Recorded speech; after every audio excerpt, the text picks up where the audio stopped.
Hey, folks, welcome back to the Carl Zahn Show, episode something or other. I finally have lost track of episodes. That could be a good thing.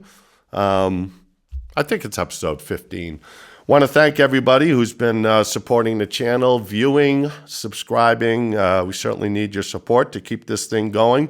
A lot to get to this week. We're going to touch on some political stuff, but also go off into the cultural weeds. So, first and foremost, we have to talk about President Biden speaking in Normandy on the anniversary of D-Day. Always, for me at least, as a son of a World War II veteran, one of the most moving, significant holidays, I think, every year. And I think I've talked on the show before about President Reagan and his speeches at Normandy on the anniversary of D-Day during his tenure, and how moving and sincere those speeches were, and just what a great presentation he was as the leader of the most significant powerful nation in the world. Reagan fit that bill. Not surprisingly, Joe Biden, when he was over there, actually lifted, and you can check this out, he lifted verbatim some of one of President Reagan's former speeches there, several paragraphs at least that were just verbatim, word for word, lifted from President Reagan's speech. Now, I get it that, you know, most presidents are going to recount the day, and the numbers and kind of the details of that day don't change. But even if you're going to plagiarize something, you might add your own flair to it. And overall, I mean, without getting really, try not to be too nasty about it, but what a dismal presentation for this country to have Joe Biden over there. At one point, he had said something about the young men storming the peaches, and his wife had to tell him, no, beaches, Joe. Peaches are a furry fruit with a pit in the middle. That's obviously a joke, but the part that's not a joke is Biden wandering off. When he first gets out of the limo there, he steps out of the limo and he's looking around like he just landed on the moon. I mean, it's really shocking. And again, not trying to be cruel here, but it is really unsettling. And then there's this whole episode, I'm sure everyone's seen it, where it went viral, where Biden goes into this kind of crouch position, like he's about to sit on a chair, but there's not really a chair there, or the chair is 4 or 5 feet behind him. And then you see Jill Biden she's pretending to scratch her nose, but she's actually talking to him and telling him, I suppose, not to sit down, or there's not a chair there. And then, of course, because of that crouching kind of squatting position, all the Joe Biden pooped his pants, that whole, there's no good way to say it. All of that starts going viral. But I have to tell you that Joe Biden's hind quarter, to me, is the Area 51 of UFOs. And so when it comes to Joe Biden pooping his pants, it's very similar to me with UFOs. I don't disbelieve it, but I'm going to have to see something better than grainy, distant photographs to be able to put that on record, at least for me. So Joe Biden's Area 51, for me, I can't say I don't believe in UFOs, and I can't say I don't believe that Joe Biden pooped his pants there. They certainly did hustle him off the stage very quickly. And if you look at the video, there's one of these 90-plus-year-old veterans behind him who's got his face completely covered. And I assumed that the gentleman was moved and was crying, and that's probably the case. But again, the Area 51 thing, and this guy is sitting right behind Biden's Area 51. So I don't think it's out of the question that Biden had some kind of an accident there. And again, I don't want to be cruel. This is elder abuse. I really try hard to have sympathy for Joe Biden, but I can't, because he's such a grifter. He's such a grabber. This is what he has gone after his whole life. His wife doesn't care. His family doesn't care. His kids don't care. It's power, power, power. And they don't even care, in Jill Biden's case, that she's humiliating her husband and our whole country at the expense of their never-ending, insatiable appetite for power. It's disgusting. Any other world, I would really feel bad for a guy that old who's in that sharp a decline, being humiliated on such a regular basis. While Biden was over there in Normandy, he did an interview with David Muir, NBC, I believe, so not surprisingly, kind of a softball. But he just rolls off this stuff. Like during this interview, Biden said that he's known Putin for 40 years. Well, Putin's only been running Russia for 24 years, and before that, he was a spy. So if Biden has known him 40 years,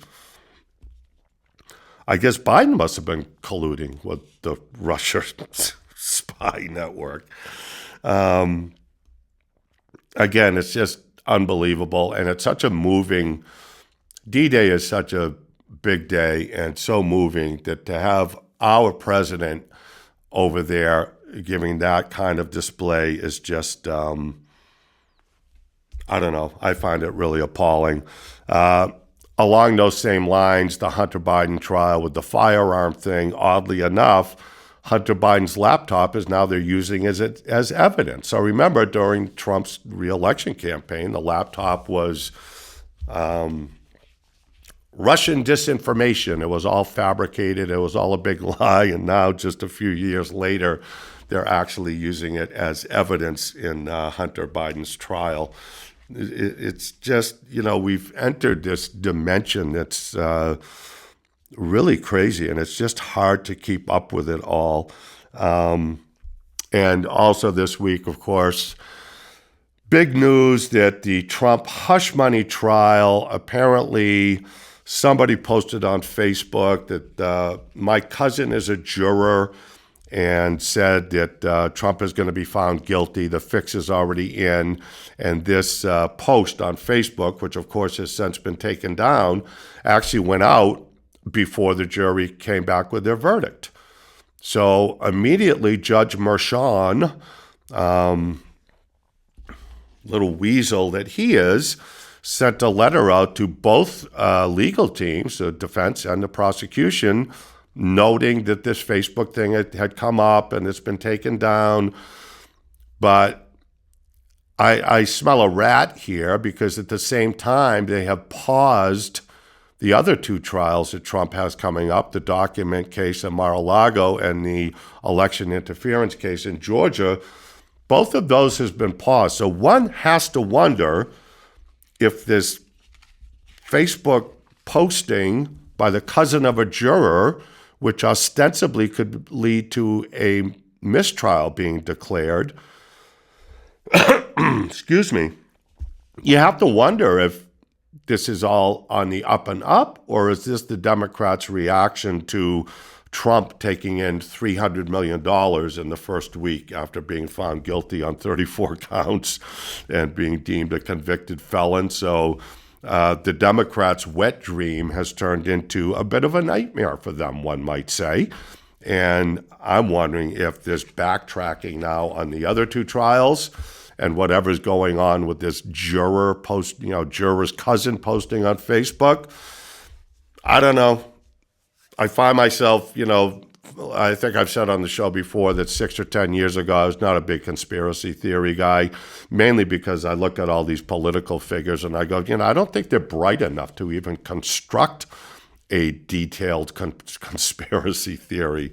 I think most of the stuff that happens in their favor is often by accident.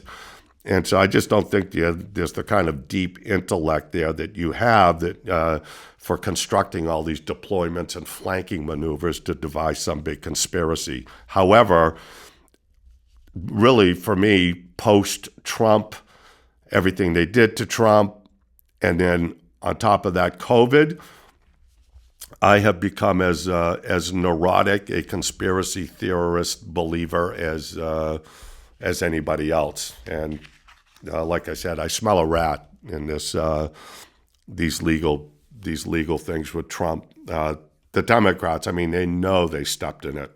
They're freaking out. for Trump to win raise $300 million in just a week after being found guilty, and then have all these massive rallies that he's been doing, most recently in Newport Beach, California. So Trump is unabashedly going into the third rail areas, the blue states where Republicans never even bothered. And if you have seen the reception he got in Newport Beach, California, of all places, pretty impressive. Something's happening here. I would be remiss if I didn't mention 90-year-old Bill Anders, who was an Apollo 8 astronaut, has died in a plane crash. I'm sure you've heard, flying his own plane, 90 years old. What a fascinating man and what a life well lived. He's just so emblematic of that generation.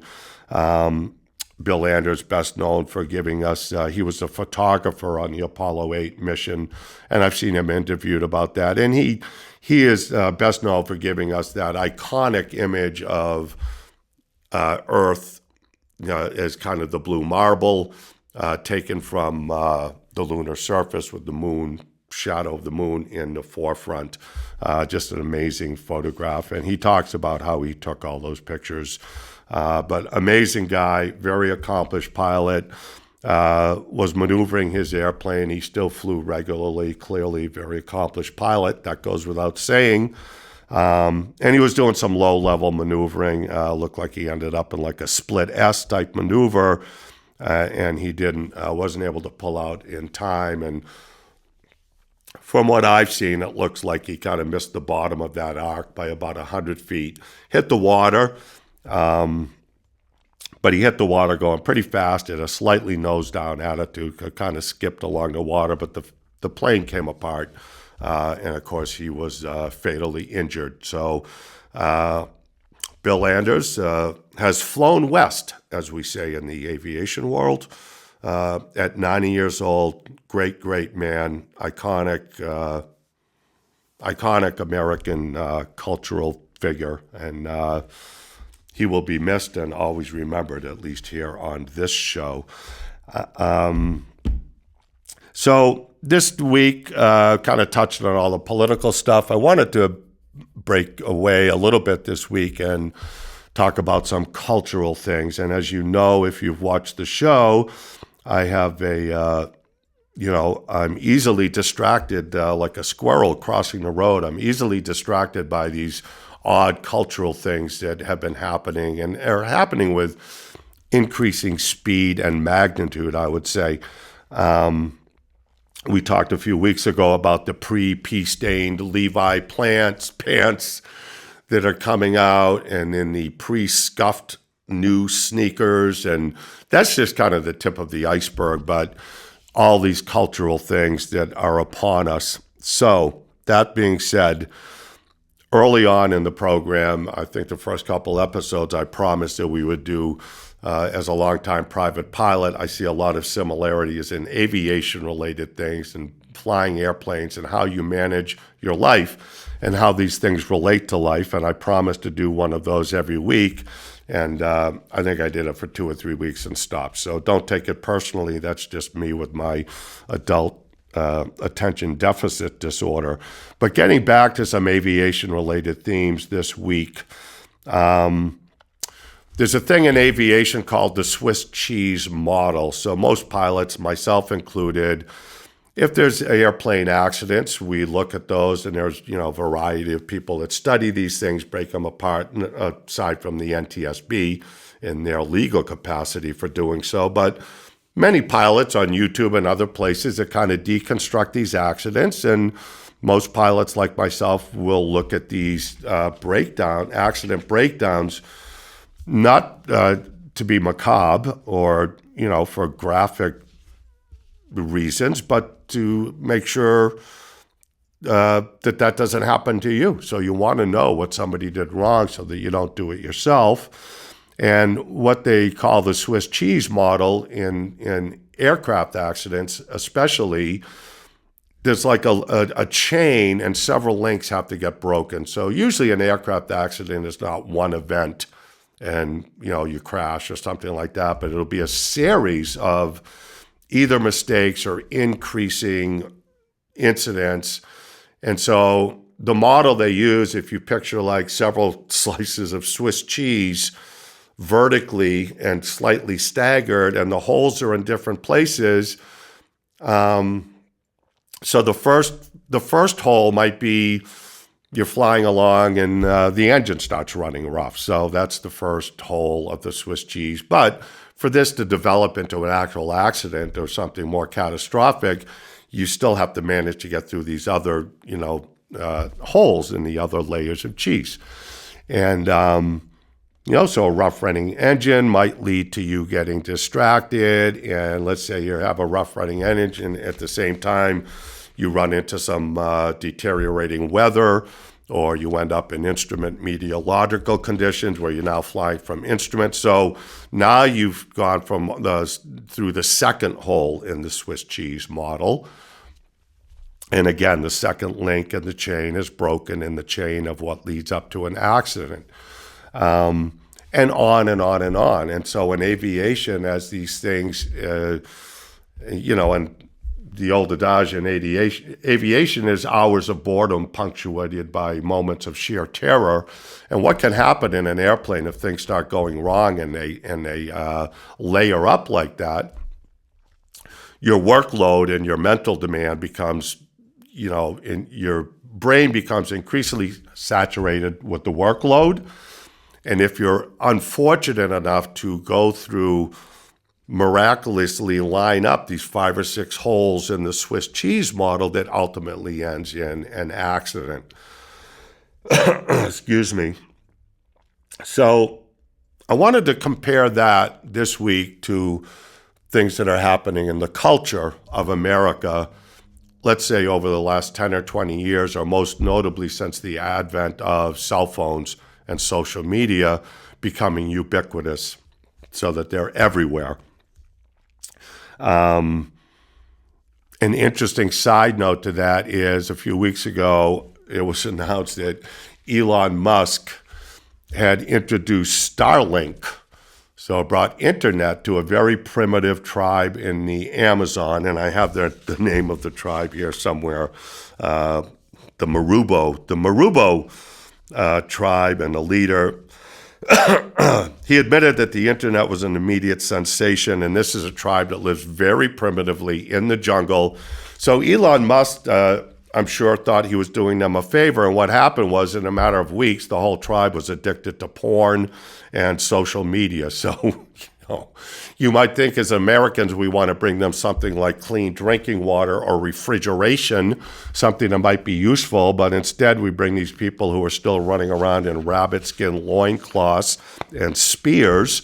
We bring them the internet, and in just a matter of a couple of weeks, they're all addicted to porn and running around. It's like had this devastating effect of this tribe. You really have to look up the story to see the detail of it, but it's kind of sad and fascinating at the same time. Like that's how quickly it happened there, to see in very, very real quick terms what a disaster that was. So Elon Musk, his heart might have been in the right place, but it certainly did not end well. And that made me, think about all these other things, and using that Swiss cheese model of what's happened to the culture here in America, I would say most notably by the advent of cell phones becoming, I said, again, ubiquitous, and for children especially, and social media. I have 5 kids, 4 older boys, and the older boys mostly were, 2 older ones definitely, the second 2 who are in their mid to late 20s, pretty much got out of high school before the full-blown advent of cell phones. But my daughter, who's 18 and a half, did not.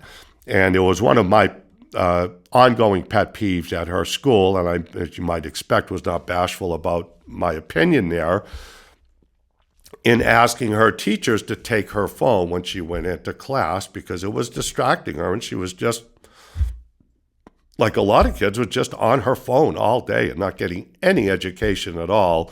And naturally, that was represented in her academic achievement. And I always felt like, and the school would tell me, well, that's the parents' responsibility. Well, but if you made it policy, then it would be policy school-wide, because I always felt that it was a little bit unfair to my daughter to have her phone taken away by the teacher while the other 30 kids in the class would have their phone. So that makes it difficult to sell that to your daughter, that notion. Also makes it somewhat unfair. But I always thought that it should just be policy. You can't bring a gun on an aircraft when you fly. I mean, there are some things that are policy. And when it becomes policy, you either accept the policy or you don't fly. So interestingly enough, a few weeks ago in Ohio, Governor DeWine in Ohio did a statewide restricting of cell phones in public schools, right? All the way from first grade through high school. But more interestingly, one particular school district in Ohio did a complete ban of cell phones for students. And it's fascinating because what happened was, not surprisingly, students were trying to smuggle cell phones into class. They were putting them in their ham and cheese sandwich. They're putting them in between their peanut butter and jelly sandwich in their lunchbox or lunch bag.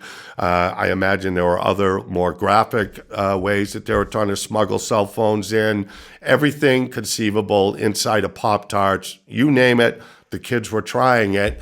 And yes, it's funny, I suppose, but to me it's more sad than anything, because this is, at least in my eyes, a pure indication of the addictive quality of the cell phone. When you're now told to stop, the kids will try anything and everything to get that cell phone into class. It got to the point, it got so bad actually, that they ended up having to have almost like a TSA type atmosphere in the school, where the kids were coming in the morning and they're having their backpacks disassembled and searched and the whole thing. And again, now we put COVID on top of that, right? So we have the advent of the cell phones maybe 20 years ago or so. And I think a lot of us, including me, knew it would probably not be good. There's a lot of adults that can't deal with it.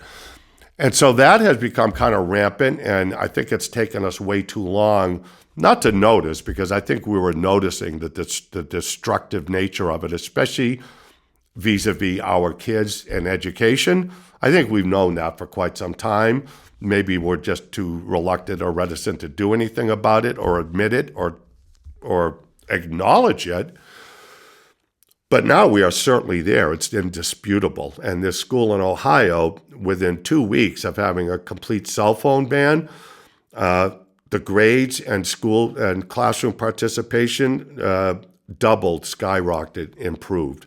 So very, very clear improvement. So that improvement, banning cell phones in school, equally as dramatic as Elon Musk bringing Starlink to the Monduro, whatever they are, in Amazon, and how quickly that went wrong. And it's pretty predictable. I mean, I think if you did that same thing to like a tribe of monkeys, it would only be a matter of weeks before they were doing untoward things with bananas and unseemly banana jokes.